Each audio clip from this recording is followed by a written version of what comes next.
Hey, it's Jack. Tuesday morning, the Dow Jones is down about 100 and so points. NASDAQ's a little soft. And what's interesting about this market right now is it went up much, so fast, it kind of caught a lot of people by surprise. And that was one of the strongest, hardest rips I've seen in a while. And it's pulled back from there. So it's sitting right at support right now.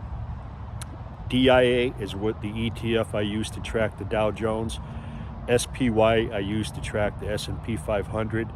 And QQQ is the ETF I use to track the NASDAQ. Now, you can just type in those three ETFs individually and see where they are trending-wise, kind of sideways after being up. Or you can add a little bit of technical analysis to help you get a sharper picture of what that trend is.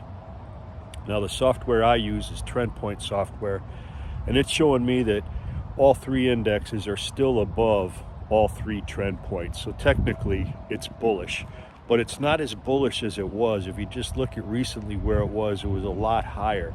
Now, some of that pullback we've seen is because the market as a whole is not so convinced that the Fed will not hike rates again. They think that another rate hike may be in the cards, and that's making them pull out of stocks. They really want to see the market stabilize. They really want to see a clear picture from the Fed without contradicting itself one way or another, that it's going to do what it's going to do and where inflation is at. And we got this jobs report coming out, so it's causing a lot of confusion in the market. Now, when you get confused, that's normal, all right?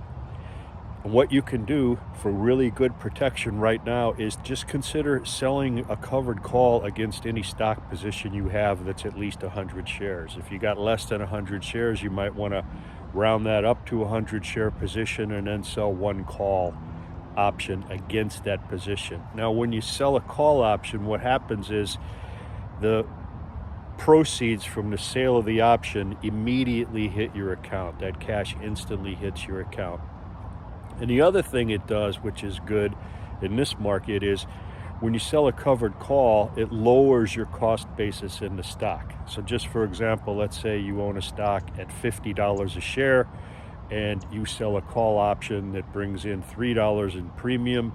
Now your cost basis has been reduced to $47 a share. So you got some cushion against the market price and where your break-even price is much below that, which is why even the CBO said in a letter to the SEC that covered calls had less risk than actually owning the stock. So if you're worried about risk going forward, that's the number one thing you can do, is sell a covered call. You can also, if you're concerned about downside in some of the more volatile stocks, as I mentioned before, you can marry a put to your stock position. And how you do that is you simply buy a put option with a strike price that's the same as your cost on the stock. So again, if you own a stock at 50, you would buy a 50 strike price put.